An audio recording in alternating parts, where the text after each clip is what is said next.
I remind people to please turn your phones on mute, and that this session is being recorded. So, I'd like to call the meeting to order.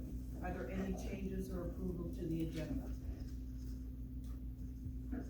Hearing none, I would ask for approval of the agenda.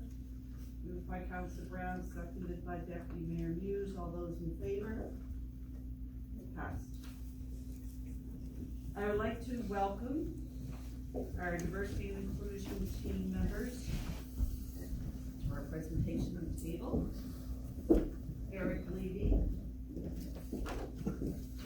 is our staff member who is hired to look after the diversity and inclusion items in this region.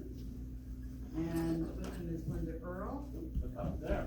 So We'll do that. Eric and Linda are here within the terms of reference to the committee. They do provide brief updates to the council from time to time. So who's beginning? Good morning. Good morning. So I am Linda Earl. I'm the team lead for the Diversity and Inclusion Action Team. And as was just mentioned, part of our terms of reference is to provide periodic updates to the council and reports. And knowing that this initiative was actually started prior to this council, and that we've had a global pandemic in the interim, I'm very pleased to be able to be here to give you an update on the team and the work that diversity and inclusion work that our team and the region has committed to. So today what I'd like to cover for you is just a brief overview of why we're taking this focus on diversity and inclusion, give you a few pieces of information from our community survey, and let you know who we are as the diversity and inclusion team, what our purpose is, and some of our work today. So why focus on diversity and inclusion? Well, it's pretty easy to say that that's an important thing without really having to think too much about it. Yes, we want everyone to feel like they belong in Queens. Being included and feeling like you belong is a basic human need. Yet all too often, the reality is that people are excluded from our workplaces, our community life, and our systems.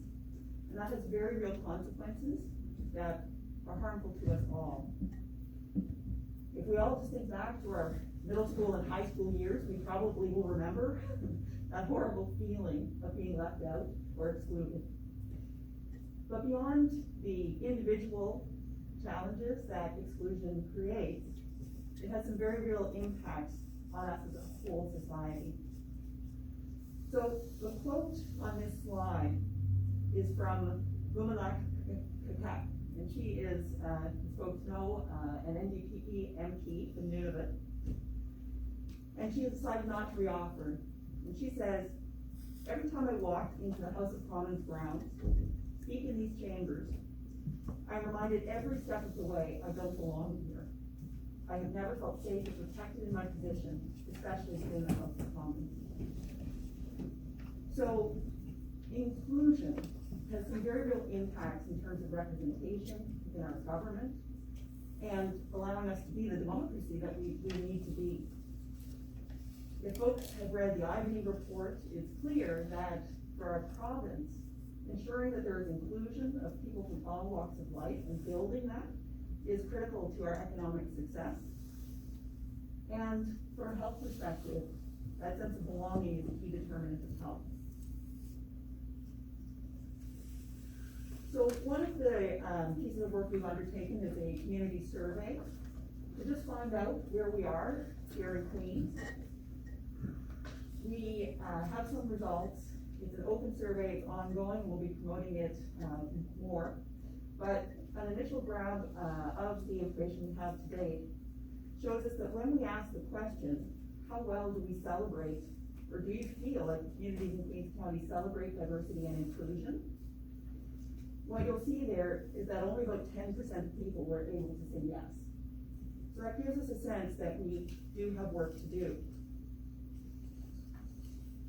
When we ask, do you have a strong sense of belonging in your community? It's nice to see that about 2/3 of people do. But it does beg the question, what about the other third of respondents?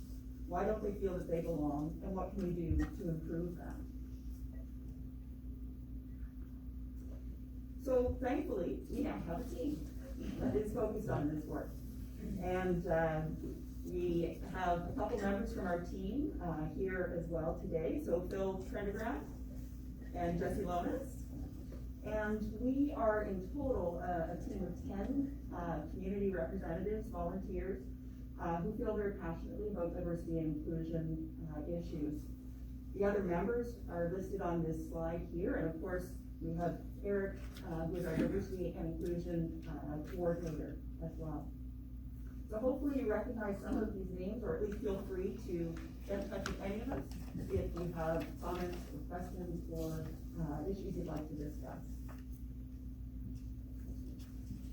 So just as an overview, from our terms of reference and our foundational documents, our purpose is to provide impactful advice to you as a council, to the community around issues of diversity and inclusion, to consider what education we might need for all of us, and to provide recommendations when it comes to diversity and inclusion issues around policies and programs. We also are here to help design positive and supportive opportunities for Queens residents to celebrate diversity and inclusion and to promote that celebration of diverse communities. Really, our goal is to ensure inclusion for all. It's a little hard to see the details on this slide, but we wanted to just give you a sense of some of the very important foundational work we've done. It takes a lot of time, especially when you have volunteers, to get things up and running, and as we know, this last year has not been normal, but we've been able to accomplish a lot.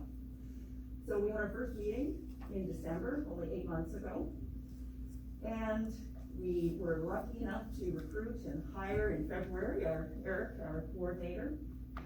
We've developed a communication and engagement strategy, and we've organized ourselves with some subcommittees, communications and policy subcommittees. We've launched a survey. Eric is working with our CAO around the assessment of diversity and inclusion from an organizational perspective.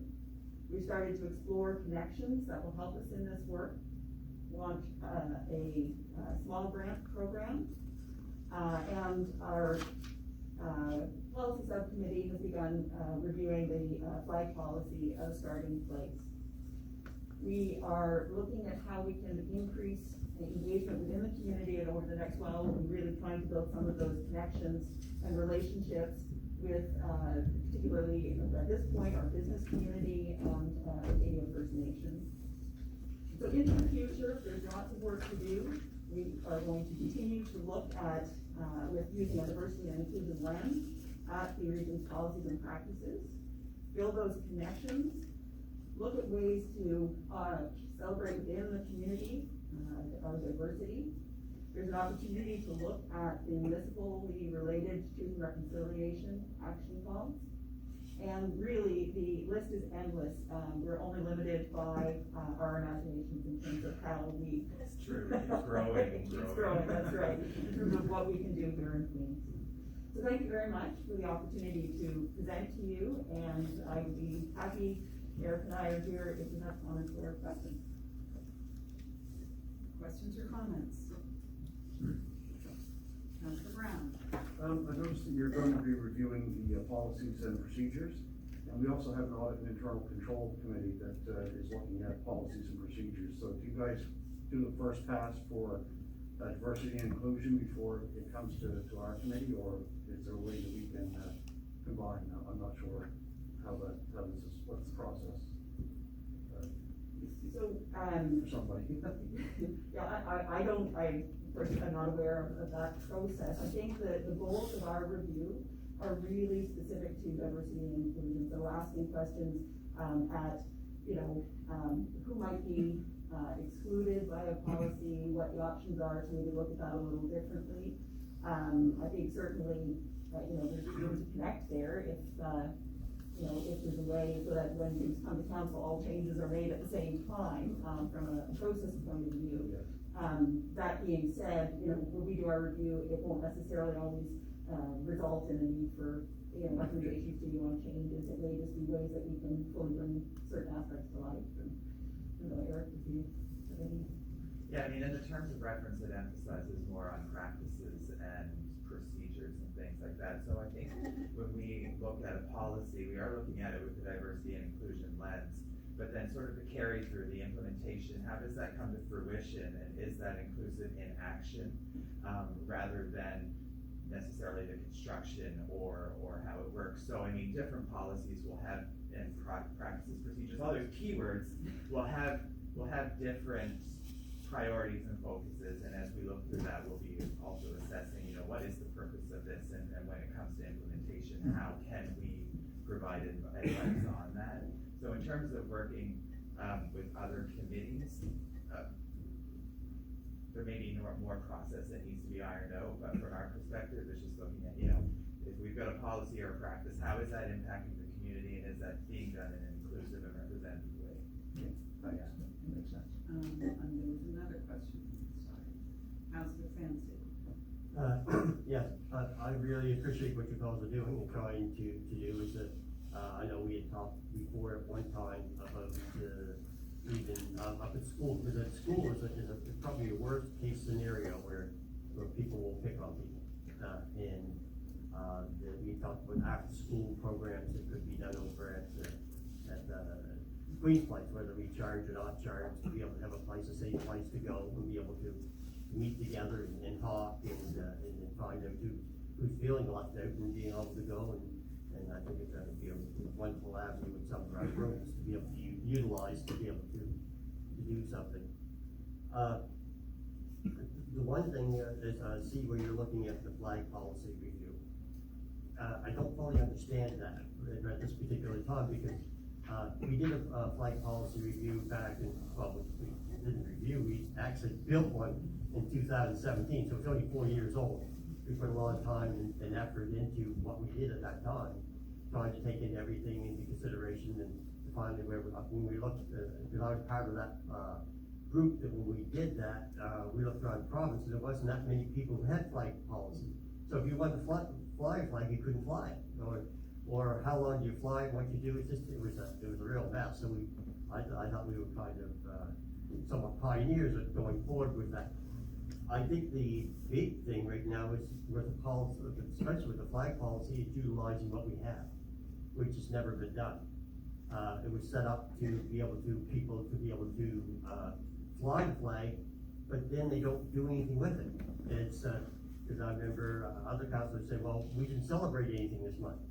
Well, no, we just put the policy in place for others to do something with.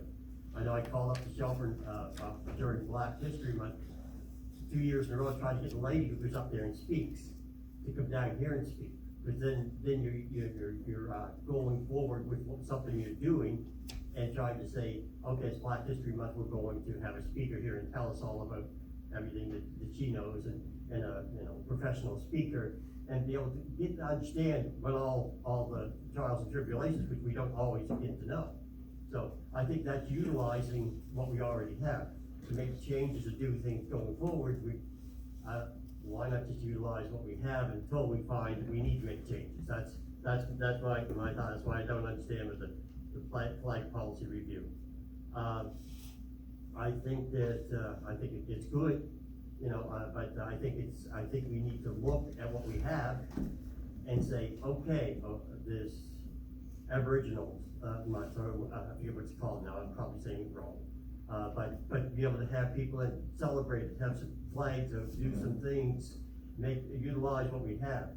And when we also say too, because you're saying inclusion, it can even be new people moving into the area that do not feel at home, that do not feel like they're part of it. And then we look at, they buy these new homes, and 3 years later say, there's nothing I could be part of, or nothing that's going on here. What have you got here for me?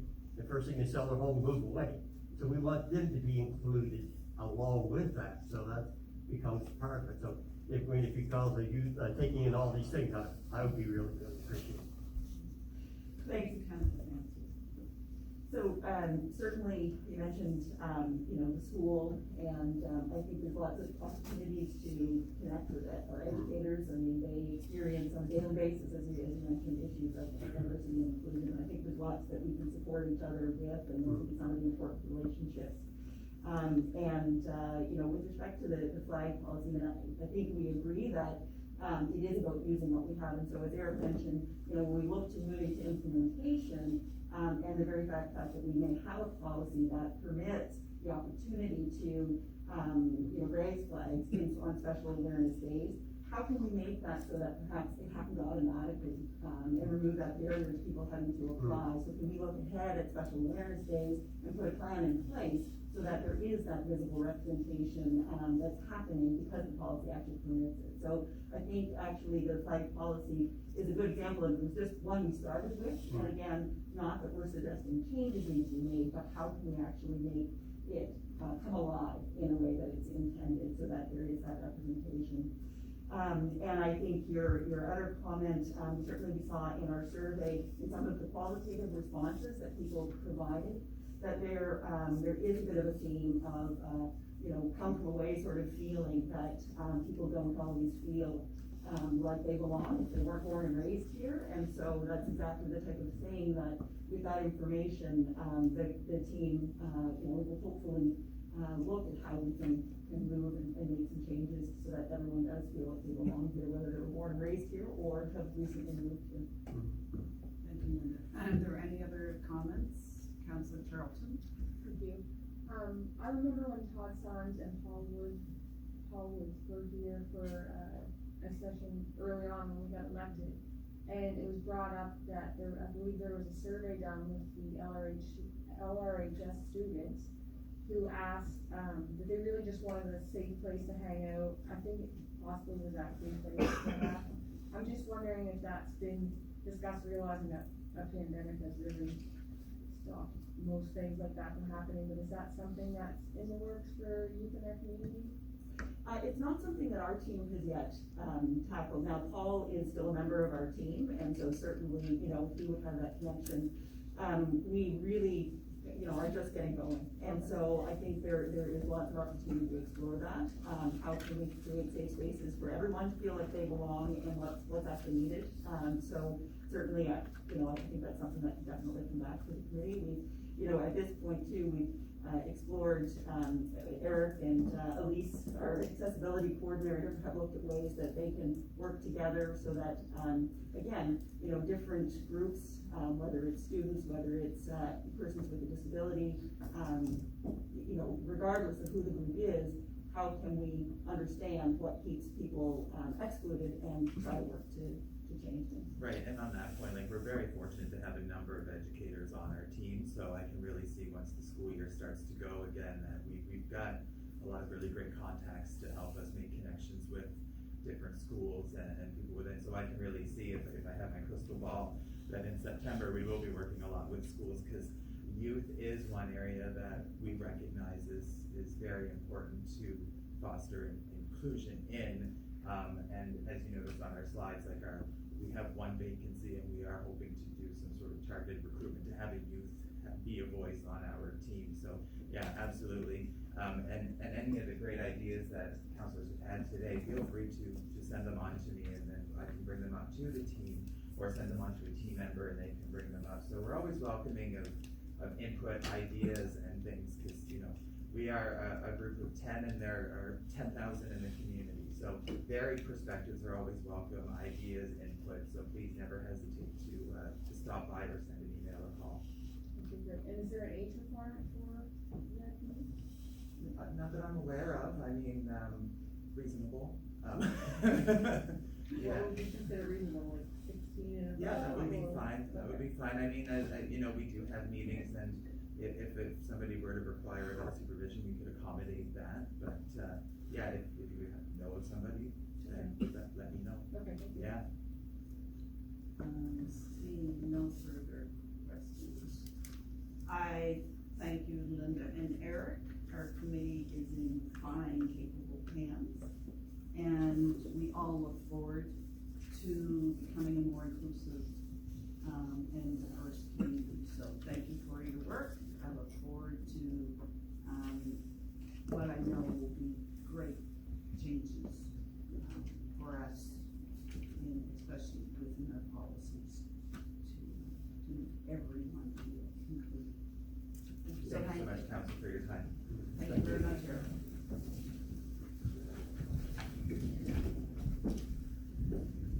The water rate study, the consultants will be here at 10:30 to present that, rather than are there any petitions to table?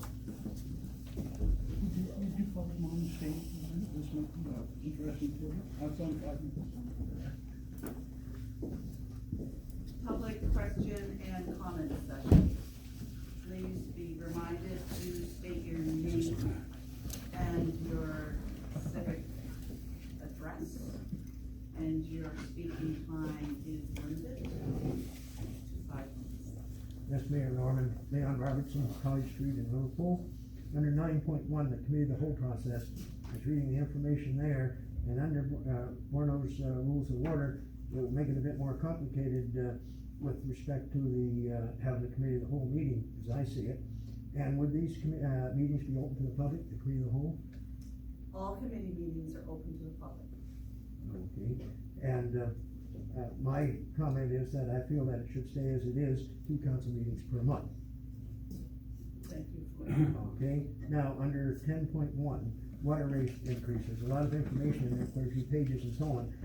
What type of increase are we recommending? That will become knowledgeable as we, once that, report is presented. It clearly states within the report the need to do slight water rate increases over the next 3 years. It will, if you stay for that, then you will learn that. You say a slight increase over the next, each year over the next. This region has not increased its water rate since 2002. Right, I understand. And most municipalities every 3 years do a water rate increase because it's very important that the utility has enough revenue to meet its expenditures. So it will be a very slight, and as I said, that will be all brought forward, during that Yeah, presentation. I guess my concern was I realized we hadn't had a wage increase for a long time, that the increase might be quite substantial, but apparently it will be reasonable. The rates are the increased rates are within the documentation that's provided. Thank you. And one last thing, 11.3, I noticed there the Power Corp has sent a letter in with a bill that we owe them $36,000 with respect to street lighting. Is that for the capital cost balance from Yeah, converting? if you read that report, it, when Nova Scotia Power converted all of Nova Scotia to LED lighting, it suffered some losses and it divided it up between all the municipalities and the number of streetlights, so we owe Nova Scotia Power that money, as many other municipalities also will owe them specific amounts depending on the number of lights. So that's specifically for the capital cost, and that'll be the final cost to us. That will be our final cost for the LED light conversion. Then we'll just have our monthly bill for the, from there. Is the rate, as the LED lights, do we get a cut rate for those compared to the old ones, or how does I'm that work? unsure of how that, what Pardon? the rate is. I would assume it's lower. We do, not yet though.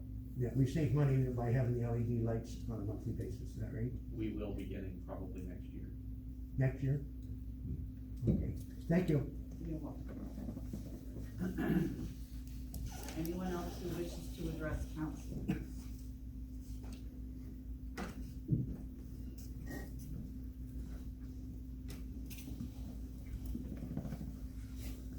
I'm just curious why you don't have a table for people to put the stuff onto them. It's kind of awkward, and I only have 5 minutes.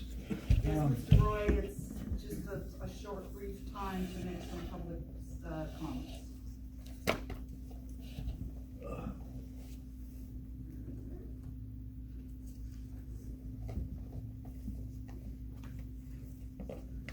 No, since the last time, my name is Arthur Roy, 61 Thursday Avenue. Since the last time, I called the council members and all the people that are involved to invite them up to my property to see this trench. I think you should see the trench. I only had one person come, and well, I had Ralph, he knew about it, so anyway, when I called the mayor to tell her about this here, she said, why don't you stop what you're doing? You will not get the culprit. I think that is pretty low down to try to threaten me to, I have to sign this agreement, which does nothing for me, but it's all for the region of Queens. Now, the drain was, this ditch was dug because it stopped water from flooding people out on Birch Avenue all around our house. And the ditch started way in Milton, and it come down through our land and my father's property, and also for the people across the road. And then I was talking about flagstone, and people don't understand what flagstone is, but I do. Is cement, is rock that is split up and is used to make the same thing as culverts would use. Anyway, there was 2 agreements stating that the culvert was unsafe, and also I gave copies of that to them. And the new agreement that the region of Queens interpreted by the mayor, and it was that we were supposed to have a culvert put in by a private company, and then when that's done, the land was going back to me, but I would be responsible for the trench. And I'm not taking any responsibility for the trench, because the agreement that my father signed, it looked after everything. It didn't call for a culvert, but it did call for 115 feet of flagstone, which you didn't need a culvert, and the land was supposed to be left looking good and safe. So anyway, when my father signed this agreement, he signed it from the town of Liverpool, which you fellows inherited, and when he signed the agreement, he didn't take a copy, and so they came and dug the trench, and what they done to my father is, they didn't do what they said about the 115 feet of flagstone. The trench is just an open trench, and you can see it now, I have the proof of it, and it has rocks all laying over the place, and it's just a big mess. And when my father went to see, when they were going to come finish it, they said, you do not have anything in writing, and which he didn't, and he just signed it, and it was a Towns Act, and it was it was fair to him and also to the town. And so he signed it, and he signed it in front of a B.L. Parker, which I found out was a town engineer. So when my father left, he didn't have the agreement that he sold, and so this B.L. Parker, he knew that he didn't have it, and said, do you have anything in writing when he got it done? My father said no. And so my father did everything he possibly could to get this here thing done the way it was said. And they just went to work. They put an old pipe in, because it cuts the land in 2, and just left it the way it is. So we've been 70-some years with this trench the way it was. Now, my father had said that he would roll rocks into it, and they said, back into the trench, and he said, well, you're okay to take it out. And then he got after them. They brought this flagstone here into the pasture, and they were supposed to do it, and then after that, a few weeks or so, they came and took somewhere else. And so anyway, the town said this here about what they're doing about putting the culvert in, they're doing it in good faith. I beg to differ that it was in good faith. I mean, my father, he signed it, and he never got anything out of it for 70 years. All we got is to look at this trench and the mess that they made. Now,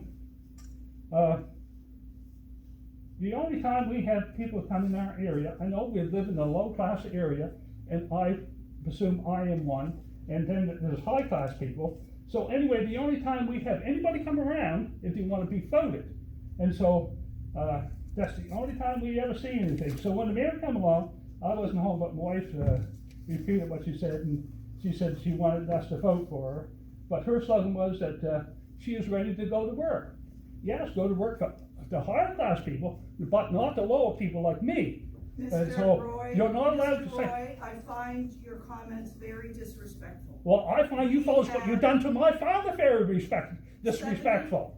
Mr. Roy, I regret that you have sad memories of 70-some years ago, the relationship your father had. It isn't with the 70-some former years council. ago, it's all these years, it's a perpetual, Birch, where you live is a beautiful part of Liverpool.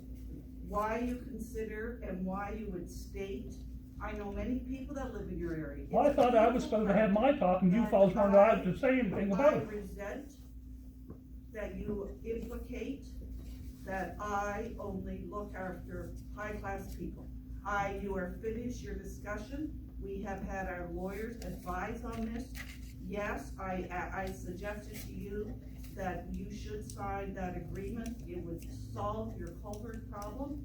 This matter is finished, and I do not wish to hear you again speak about this matter in such disrespect. Can I finish, Goodbye. can I read the statement that my father signed? No. Why It's a not? long legal agreement, and we're It not isn't going long, into it only will take about a minute. Mr. Roy, no. Why are you trying to go to work and keep this undercover? It is Now, not. I asked you if this legal document was, Mr. was, Roy, if you fellows were gonna go along with it, and you said, yes, you have to. And it is to our lawyers.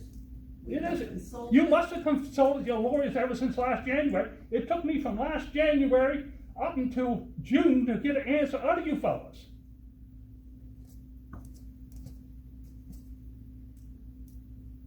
So can I read this agreement? No, Are you this is scared of going this to- agreement? No, we are not afraid of that agreement. It's Well, I'll not tell you, an if agreement. this was a trial and I was up for murder and you fellows never heard the Roy, evidence, this is you not fellows a would hang me. trial. This is not a trial.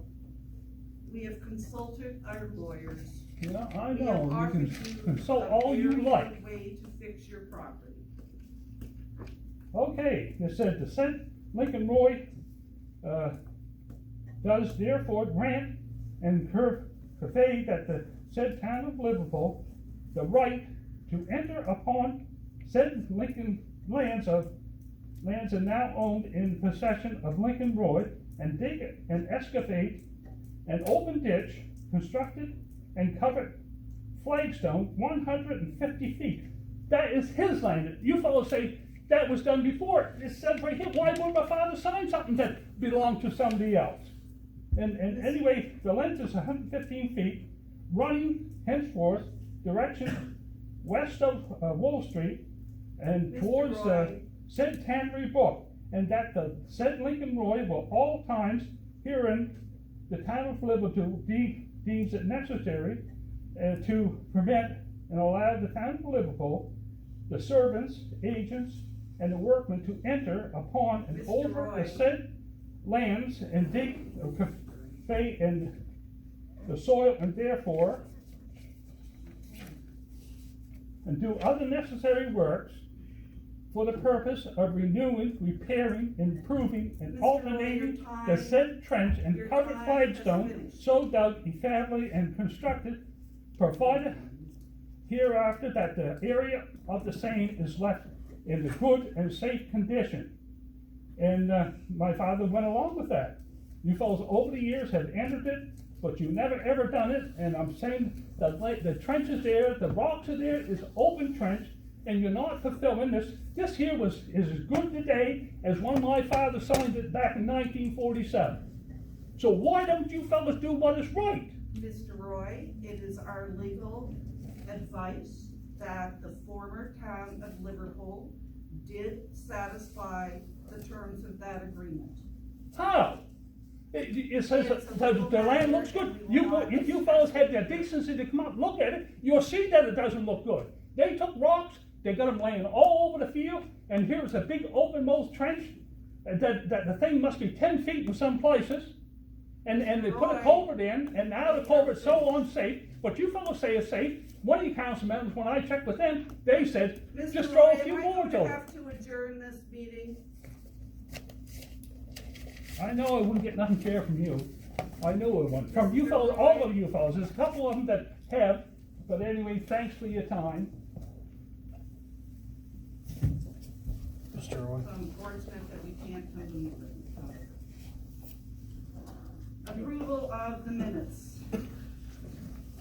Approval of the regular minutes of July 13th, 2021.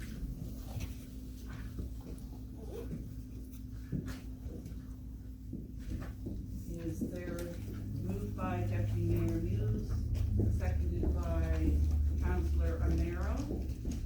All those in favor? Contrary? Passed. Our bylaw officer has been very busy looking after dangerous unsightly premises and other things. Nothing to report at this point in time. Economic Development, Corporate Services Committee of the Whole.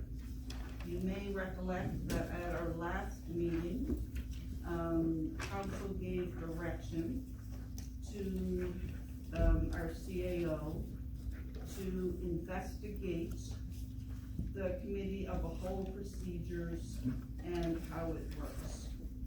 The report is in front of you.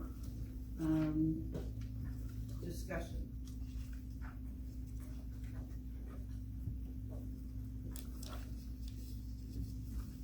Anyone to make any comment? Councilor Charlton? I just have a few questions. So, we spoke about before about having committee of the whole, and then there was potentially one committee of the whole, one council meeting per month. But it was stated that under our current rules, we would not be able to debate anything at council. So I'm just wondering, I've been trying to investigate Robert's rules. They're complex, obviously, they're longer than ours. However, I'm just wondering if Robert's rules would allow for us to debate at council meetings as well. I am not, up on Robert's Rules of Order. I am familiar with Borno's rules. I am not familiar with Robert's Rules of Order. It's never, I've never had a reason to read Robert's Rules of Order. I understand that just at the last council meeting on July 13th, if you look at our minutes, I had mentioned about investigating Robert's rules for this report, so I'm just wondering if anyone would be able to comment on that. CEO McNeil, you ran under Robert's Rules, with former municipality. No?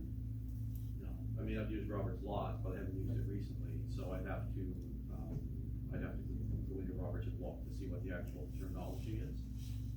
Off the top of my head, I don't remember exactly what that phrasing would be for committee of the whole under Robert's, other than what's in the report here now. Okay, and so, in your opinion, so I'm assuming we have the option of obviously adopting Robert's rules if it will allow for what council is expecting for committee of the whole, or we also have the opportunity to make amendments to our current rules to allow for that? What would be your opinion on that? That would be correct. So if council's comfortable with Borno's Rules of Order to use now, then I would suggest you not go to Robert's, because Robert's is much more complex and much more detailed. And it would require everybody relearning a whole set of rules. And if council has its own set of rules as well. And if council wishes to deviate from Borno's, they simply need to amend their internal rules of order to change things that then don't apply that are in Borno's rules of order. So if Borno says there's no debate, you would just be required to amend our in-house rules that say debate is allowed. Okay, thank you. Councilor Finn.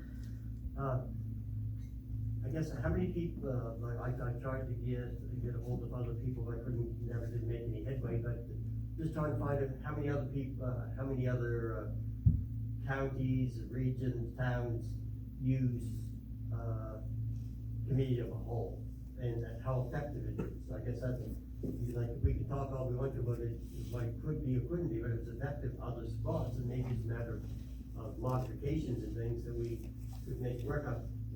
Maybe we didn't run the committee of the whole properly before, and the only reason we went away from the committee of the whole back to, I guess, my first term here was that, we wanted to go forward as we do now. We can be able to make recommendations, or motions on every council meeting, so nobody gets delayed.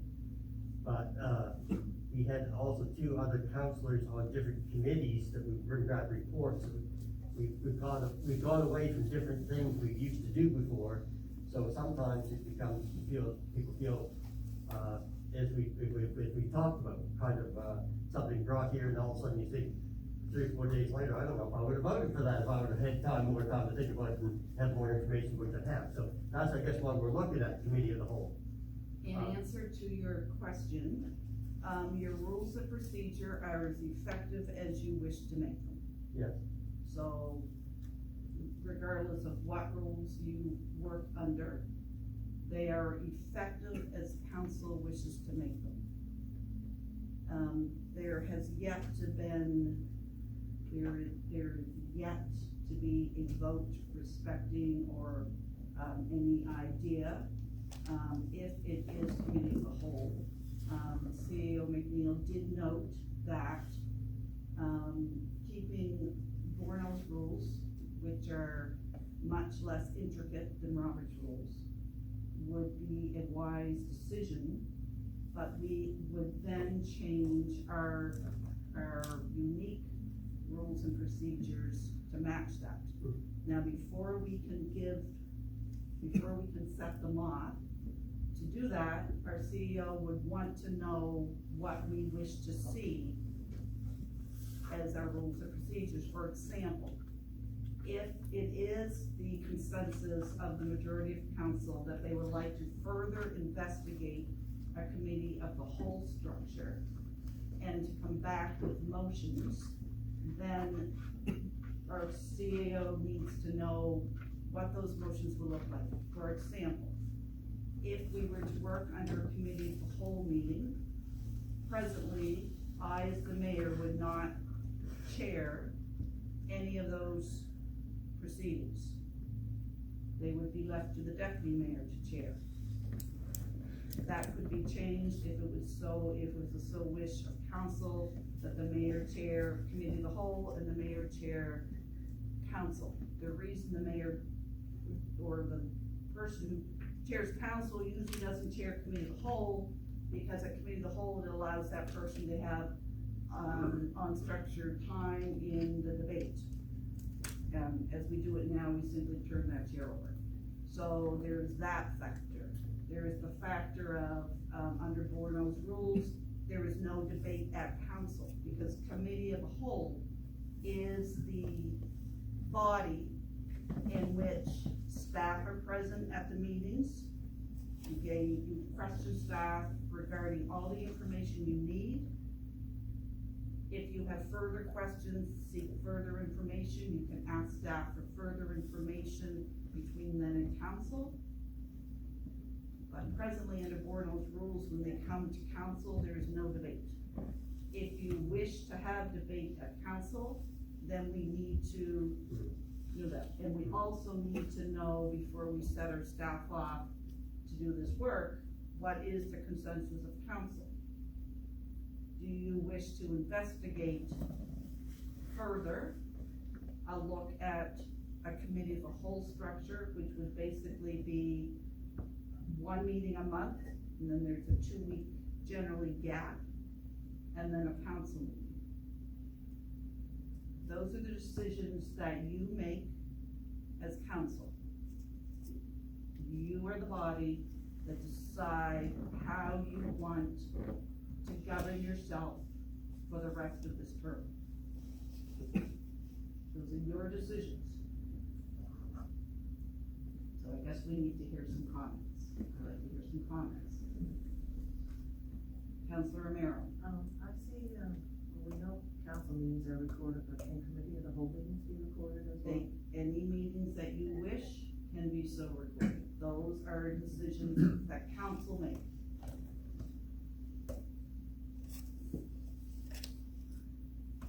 Before I hear Councilor Fancy, who's already spoken. Councilor Brown. I think we need to investigate the possibility of having debate at council meetings. we're looking for the extra time to do this. This is why we wanted to go to a committee of the whole system to gain extra time, and another second thought, I think we need to have opened up for debate. So before we leave that, so on that matter, debate at council, are most people in consensus with debate at council? Yes. Okay. Deputy Mayor Muse.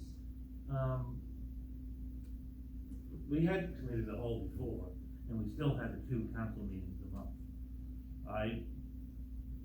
Leon mentioned in the public session that, you know, to do away with the 1 council meeting, I do agree. I don't think we should be doing away with our council. I think we should be setting up a committee the whole, either after a council meeting or another time. I'm in favor of having committee the whole. I think a lot of these policies should be looked at, or, you know, motions and discussed before council, but I don't think we should do away with any of the council meetings. So are you stating a committee of the whole meeting to just, that every agenda item would come forward to? No, that's a, Okay, I don't so think every item should go to the committee of the whole. But looking at our agenda today, like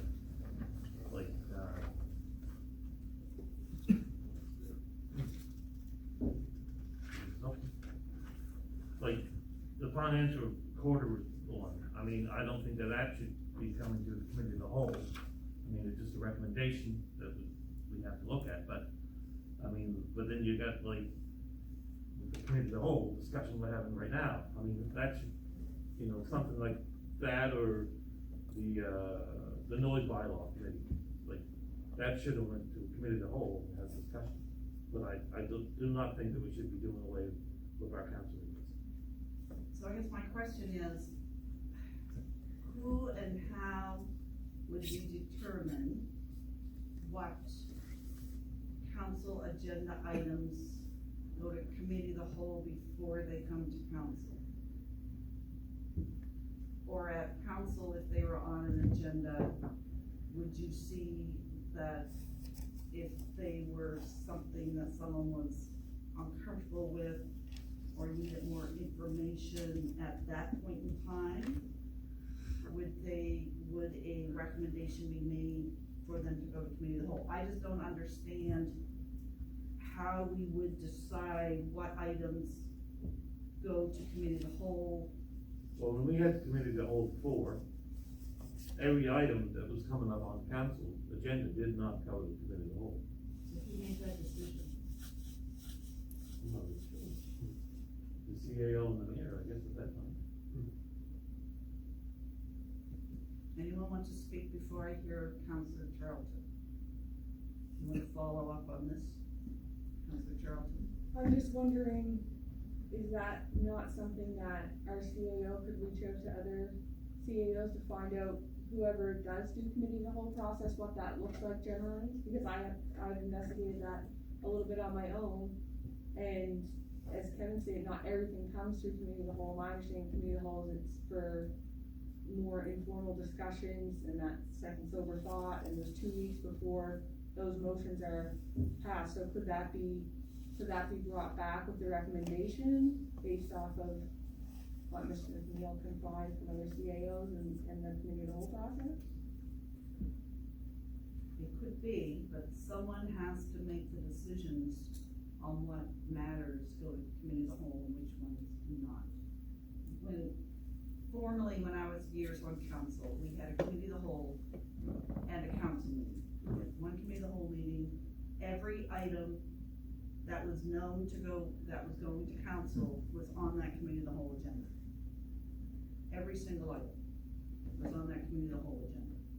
Except, for example, you wouldn't have had the financial reviews, those type of presentations wouldn't have been, but everything else would have been on the committee of the whole agenda. And then 2 weeks later, there was a council agenda that had all those items plus maybe a few more. That such as the reports and presentations. Now that was not working the way, under the formal rule structure.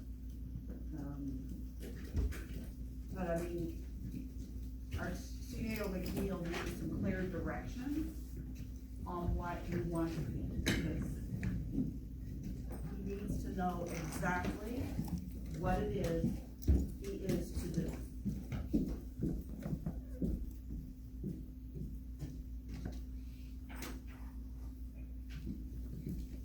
Councilor Clancy? Yes, as, Councilor Muse mentioned, what we ended up doing was to have, 2 council meetings a month, and in between, that Tuesday in between, we have a committee of the whole. And what would be on that item? What would be on that agenda?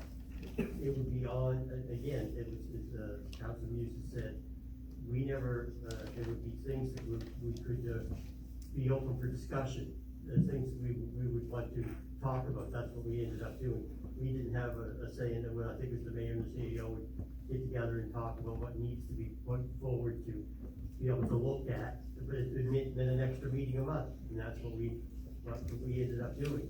We did that for quite a while, doing that, but again, if we're going to either look at our asking our CEO, do we want him to go forward to bring back something? Is this what we want to bring back? Do we want to look, as you said here, about, making it,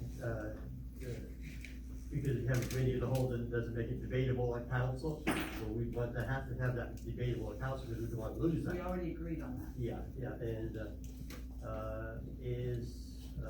then the staff, would they attend the committee of the whole meeting? Yes. I think we want that, because it would be questions, because that is more so than any time, to have someone here to talk to and ask questions, so we know what direction we need to do.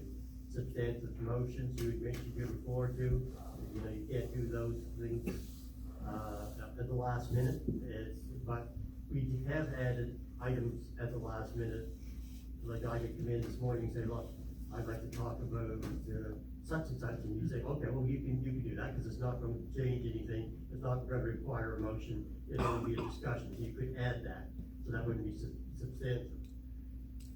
So, yeah, so I would like to see a look at it, and even reach out to some others and find out how it works. You know, I don't want to reinvent the wheel if somebody else is having it and it's working well.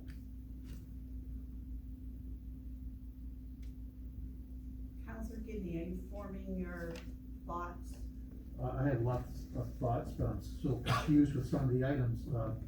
It appears that what we wanna do here is set a committee of the whole. We can't determine what should be on it, maybe everything on the agenda would be on it, then we review it and say, okay, yeah, we'll talk about this, or we don't need to talk about this. Mm-hmm. You know, then that way, we can make a decision at the time, and then nothing is excluded that we might have talked about. I like the idea of a third meeting a month. I think it's very important that we do have 2 council meetings, and I don't see a problem with that third meeting, because there's a lot of things to do. And I think that would be very advantageous for us. So I guess we gotta determine what the rules are. We want debatable, and so, see, not knowing what we have to do, it makes it a little bit difficult for me, because I'm not sure, like, we make a decision and then we don't know that, okay, because we made this decision, we can't do this, or we're restricted from this. I have that problem, because I don't know all the internal workings. But that's my feeling. I want it debatable, I want to discuss everything on the agenda, or everything on the agenda to be eligible to be discussed. If we can't, fine, if we say, no, we don't want to, in a third meeting. Thank you. Looking at the process, so let us say council meeting is the second Tuesday. So there's a committee of the whole meeting on a third Tuesday. Yep. And then there's a council meeting on the fourth Tuesday. And then there's a council meeting on the first Tuesday of the next month. Well, where's the committee of the whole? If with only one committee of the whole meeting squashed in between 2 council meetings, does not a committee of the whole have to proceed? Yeah, you got that full. That could make that See, council that, meeting, that's one of the things I don't understand. I don't So, understand like, how that would work that. How far in advance do we make up the agenda? How far, like, there's a lot of other questions here, so, and that determines how we can proceed. The committee of the whole structures that I'm familiar with have a committee of the whole and a council meeting, that's it. Because your committee of the whole meeting, if it's in front of your council meeting, deals with the items on that council meeting, because who knows what's coming up 3 weeks later at the following council meeting.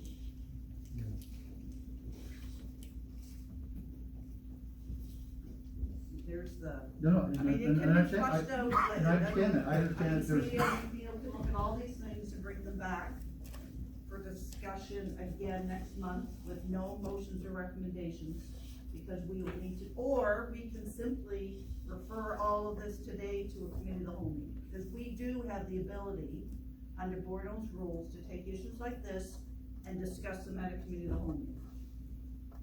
We have that ability to do that, and get this out of this council chamber, because really council chamber should be for when things are ready to be satisfied.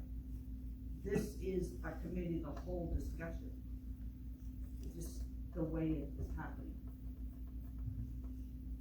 So would someone like to, we could refer this to a committee of the whole, the discussion of a committee of the whole to a committee of the whole?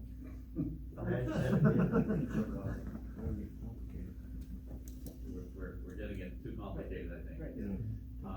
And every municipality in the province does stuff a little differently. And so we can do all kinds of research, but I don't think it's gonna be very helpful. I think we need to decide what we want ourselves, what's helpful for us, what council needs to make good decisions. So what information do you need? How often do you need it? What formats it need to be in, to be able to make good decisions? That's what we need to know. The logistics of it, staff will deal with, and staff are indifferent, doesn't matter which process you use, they're all the same to us, whether you call it committee of the whole, council, whether you call it, other municipalities call it different things, it doesn't really make a difference what the name is, it's more about what the structure is going to be. If you change the process, it does create some logistical issues for staff, but that's staff's problem to deal with, we'll deal with it. But council just needs to be clear as to what the process is, what they want for information, so if we're having council today, and if next week is committee of the whole, then the agenda has to be done. If we're doing it as we do now, the agenda has to be done tomorrow. So actions from today aren't gonna get done, that need to be implemented, aren't gonna get implemented tomorrow. They're gonna have to wait until after we get the next agenda done. And then we're always chasing ourselves. And that was, I think, my understanding from before when we had two councils in the committee of the whole. With staff, we're always chasing issues. They never got caught up because they were always in meetings, always in meetings, always in meetings, and always trying to do things. And so, but staff will figure that out. We need some clear direction from council, and simple things like dangerous or unsightly premises. If there's a hearing before council, it has to come to council, can't come to committee of the whole. Otherwise, the person has to come to committee of the whole, you can't make a decision, then the person has to come back again 2 weeks later or a month later for a second time. So those logistical things have to all be considered, as part of this whole process, and so it's not just simply making a motion to go to committee of the whole process, we've got to go through all the policies, all the processes, all those types of things. Yeah, so it's a logistical issue, but staff will deal with it once council decides clearly what direction they want to go, what the end result's going to be. Councilor Charlton? For me, I feel like I want more time. I wanna be able to have these discussions informally and then have that 2 weeks to reflect on things, because often you think of other things or people reach out to you based off the conversations that we have at council, but then we vote on those motions right after these conversations, and so it's too late to ask questions of when the residents ask you these things. So for me, if we have a council meeting on the second Tuesday of the month, and then we have a committee of the whole in between and then another council, it entirely defeats the purpose of why I brought this up, because I think we need the 2 weeks. And speaking to Mayor Mood of Yarmouth, she has one committee of the whole meeting per month, one council meeting. She said if something is pressing, she'll call a special council meeting right after her committee of the whole, because she has her council there anyways, if it needs to happen. So I personally would like to try one committee of the whole, keep it on the Tuesday at 9, it suits staff are here. Then you have the 2 weeks to find out additional information if you require it, you can ask that of staff.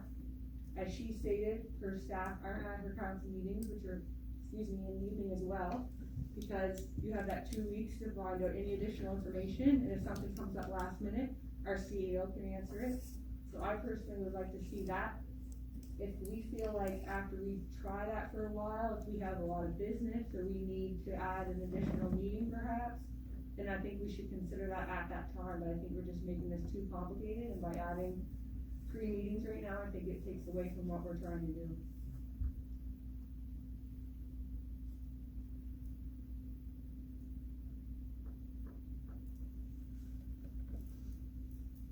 I believe we need to, under Borrow's rules, we can have the committee of the whole meeting for whatever matter. This is a discussion that needs to go to a committee of the whole to get figured out and then brought back to council. Are we in agreement with that? We need a motion. So we need to defer this to a We committee need whole to session. defer this, so if That's your wish. Councillor Brown, I move that we defer this to a committee of the whole to finalize discussion, to ask staff what we want. and we don't need a motion for deferred. Seconder, Deputy Mayor, all members, in favor for a discussion of committee of the whole / council to opposed? So a date will be set, and we will iron those things out when we have the proper time.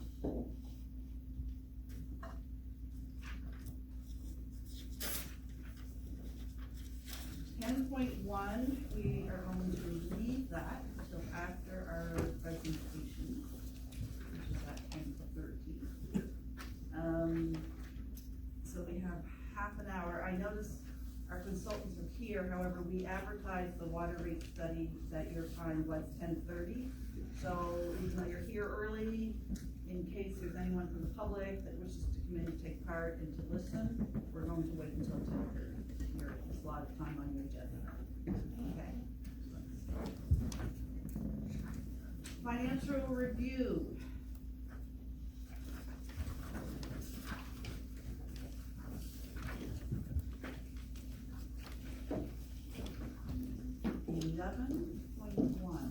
And there is a motion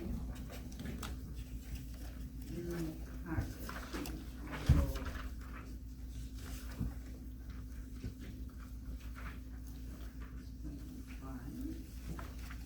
There's a recommendation in the package.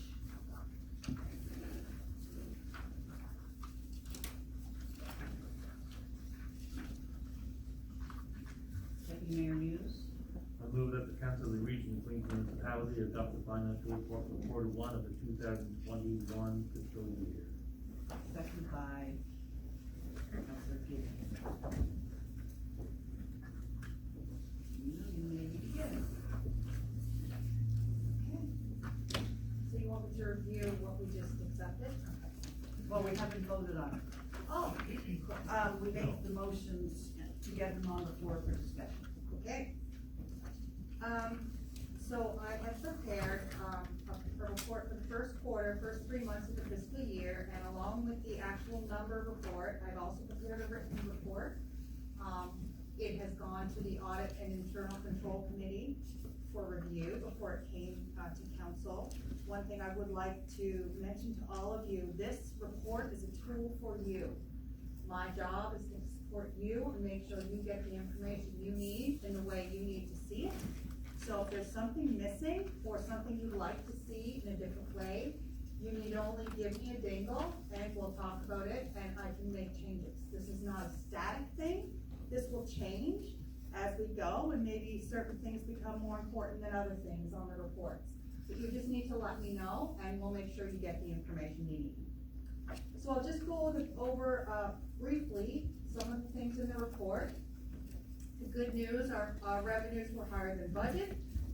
We have seen some significant increases in the deed transfer tax because of the red hot real estate market, as you all are aware. And because of that red hot real estate market, I generated some graphs about sales in The quarter real estate sales will be the last couple of pages of your report. Because I thought it would be of interest to you, I was talking to people because I put the sales by month for before COVID, during COVID and now, and you can see the sales are off the charts. The number of sales has gone up significantly. The total sales in money, we had $15 million worth of sales in May in the region of Queens. Significant. The average sale has gone from $68,000 in May to $153,000. I mean, it's just crazy. If you look at 1920 in April, there was a huge piece of land that was sold in Port Mattoon for $1.3 million, which is why the average sale in 1920 is so high, okay? I also broke down the sales by district, and Mayor Norman pointed out that the districts are not exactly your districts, they're assessment districts, so I included a map of the districts in the package so you know where these are. And I also included a graph for sales dollars over assessment dollars, so you can see how much these properties are selling over the assessment value. And I included a table where the actual numbers were. So this is information that I get from Property Service Corporation, so we're allowed to dig deep into this information. I'll be looking at exploring this a little more as time allows, but if there's information, again, that you would find useful on your area, please let me know, and I can see if I can do some digging. One thing I've learned since I've come here is never assume you can't get an answer, because I've asked a lot of questions, and Mallory can tell you, we have assumed for years that these things couldn't be done, but you just have to ask the right person, and you find that yes, indeed, we can do it. So, we all knew that real estate was high. Quarter one prior year was the D transfer tax was 100,000, and this year's 400,000. So that's significant. I added little maps, little graphics of where the clusters of sales are, just because it's another way to illustrate things. That's on page 2 and 3.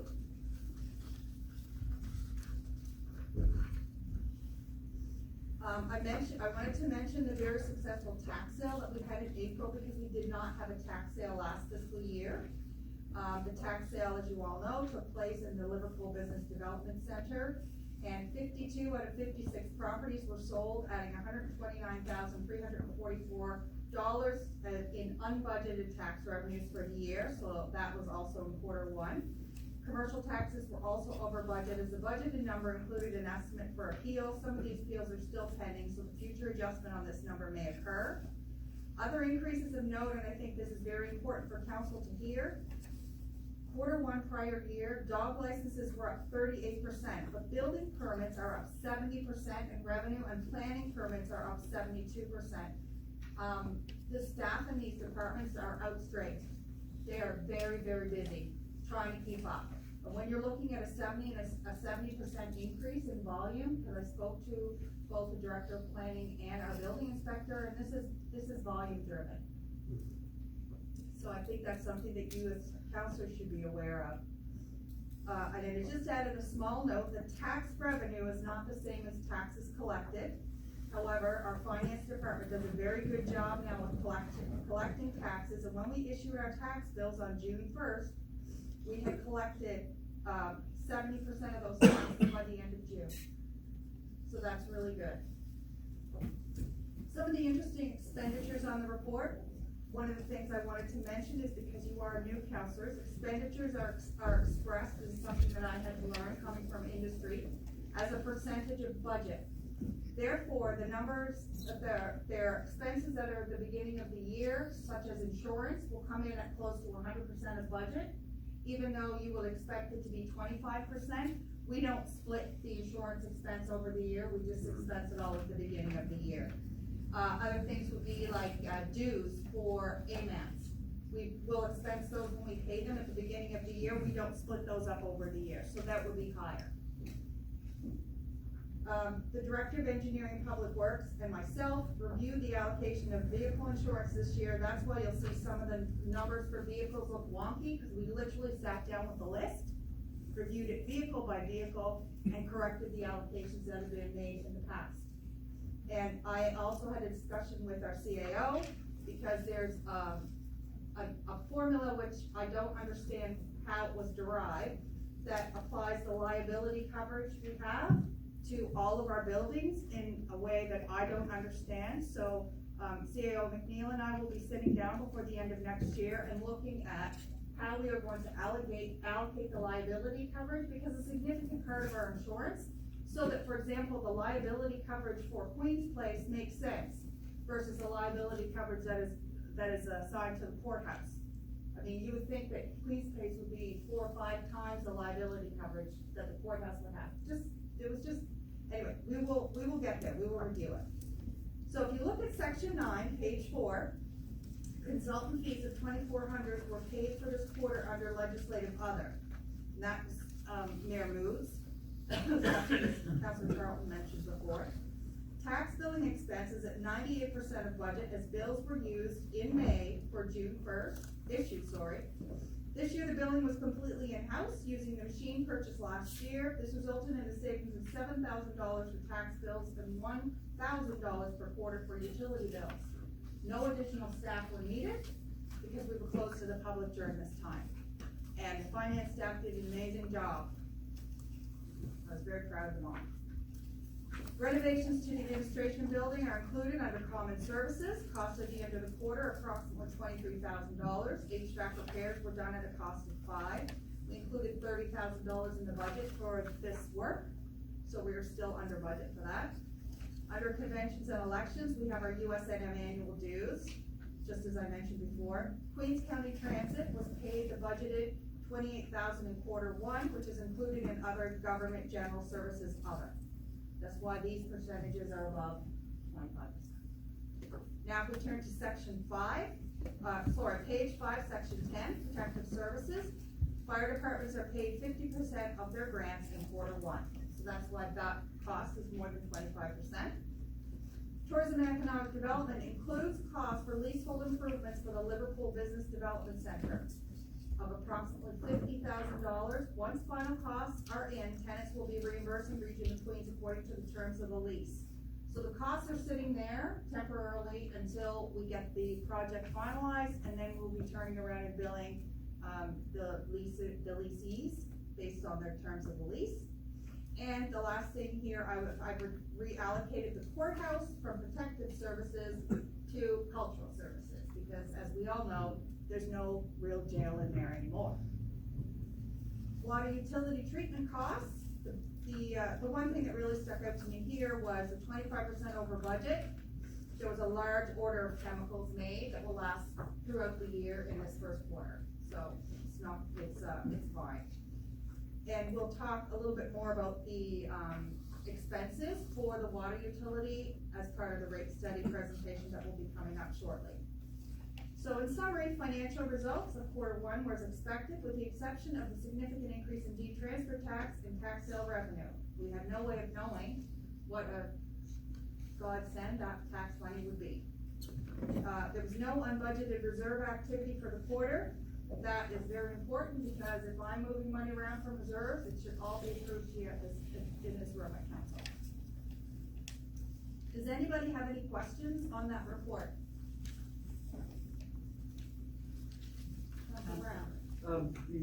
The taxes that are collected at 70%, is that 30% that's left outstanding part of that people pay by installments, like through their mortgage, things like that, or? Yes. Yeah. Absolutely. So it doesn't mean, to your point, it doesn't mean they're not paying. Right. It just means that they may pay. It hasn't come yet, yeah. Yep, absolutely.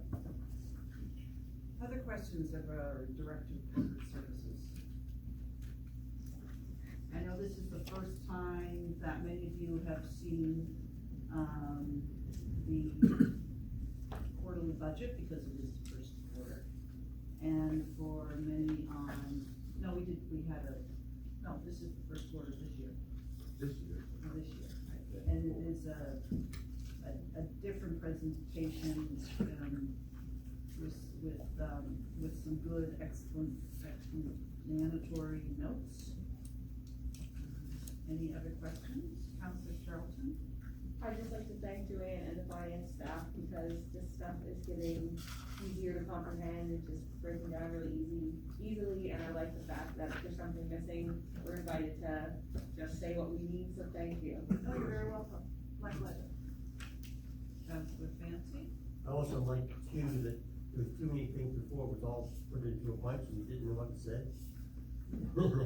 Now you're breaking it down so I can see it. Good. So I'm not asking that question because I don't know where it is, it's there. Yeah. You're making it very Good, definable. Thank I'm you. glad, cause that means I'm doing my job, so thank you. Any other comments? Before I ask for the motion, I guess I'll just make one comment. And while it's great to have all that e-transfer money and to see all these sales, as elected people, we are all hearing about the hardships of our residents and the fact that their homes are being sold, especially people who rent to. And so while it's a good financial boost for the recent Queens, these sales are displacing a fair number of people within our community. And on that note, I will ask for a vote on the question. All those in favor of accepting the quarterly report, contrary, passed. We have about 14 minutes remaining, and I am uncertain if that is going to be time enough for explanation of the audited financial statements. Do you think it will be? Or we could, with permission of council, I was gonna say, Mayor, move that, how about if we just do 11:13, yeah, which should be pretty quick, right. and then we take a 5-10 minute Right. break and allow them to set up, and then that'll get us to Yeah. 10:30. Yeah, because I don't want anyone to feel rushed through that audit, through our audit report. So we are going to move with permission of council to 11.3, the LED light conversion. And as it was brought forward at the public question comment session, this is for information only. We owe Nova Scotia Power, as well as all the other municipalities will all be owing them money. And this was not a budgeted, we did not know this was coming, so this is not a budgeted item, but we have to pay it. And it's the amount of $36,843.70. And would one of our staff just give a little bit further? Yeah, I'll just explain the background, because many were not council at the time. So back 6 or 7 years ago, the premier of the day, announced that we were gonna convert all the streetlights in Nova Scotia to LED. And unfortunately, we weren't, most of the streetlights in the province were owned by municipalities or paid for by municipalities, and they weren't consulted or didn't know anything about it. And so what happened at the time was, all the streetlights were essentially, or for the most part, were owned and operated by Nova Scotia Power. And after the announcement was made, they stood up and said, whoa, we have all these assets, we can't just throw them in the garbage, because we're paying for them over a certain period of time with the lifespan of their time. So what happened was, when the Nova Scotia Power went to the URB, who regulates Nova Scotia Power about lights, they determined that a certain portion of their lights would still be useful as of the end of this year, when I think it's the end of this year, the end of 2022, and all the lights in Nova Scotia, all the public lights, I would say, are required to be converted to LED. But Nova Scotia Power's argument was they still have lights that were bought, that still have 5 or 10 years life on them, and they still need to pay for them because they haven't amortized them. So what they determined was that the government, or us as the streetlights, have to pay for that, what they call stranded asset. So at the end of the day, it's an asset that still has life, but it's stranded, it has nowhere to go. And so those municipalities that took over owning and operating all their streetlights don't pay this.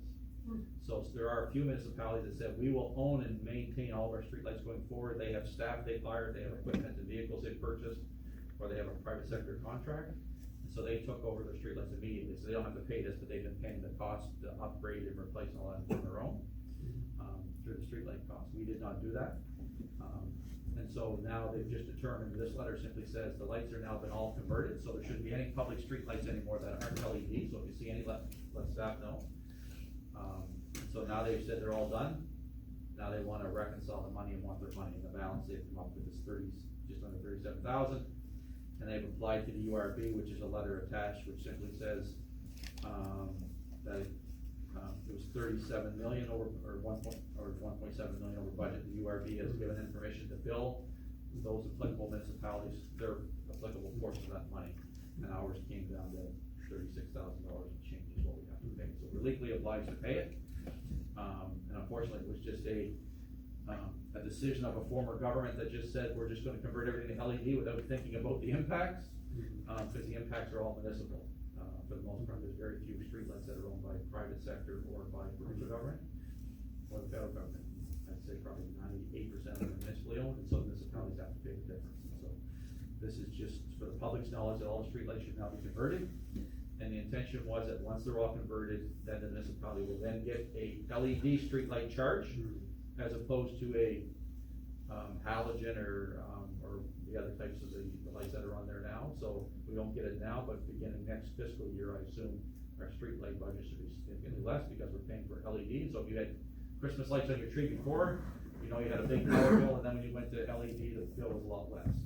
And so we would expect beginning next fiscal year, our power bill should be much less for the street light cost for those. Yeah, may I just, Yes. excuse me, if all of you look on page 5 of 10, under section 11, you'll see a line that says streetlights. That is where that cost will be posted next quarter. So when the percentage is up, you should all know why. There'll be a test. So we'll be over budget this year. Yeah. And unless they give us a credit in the next couple fiscal quarters to reduce the LED light, which I expect they won't, but if they did, then it would come back down, but if it doesn't, next fiscal year, the budget for street lights should be significantly less. Okay, we will have a 8-minute recess. And be back at, and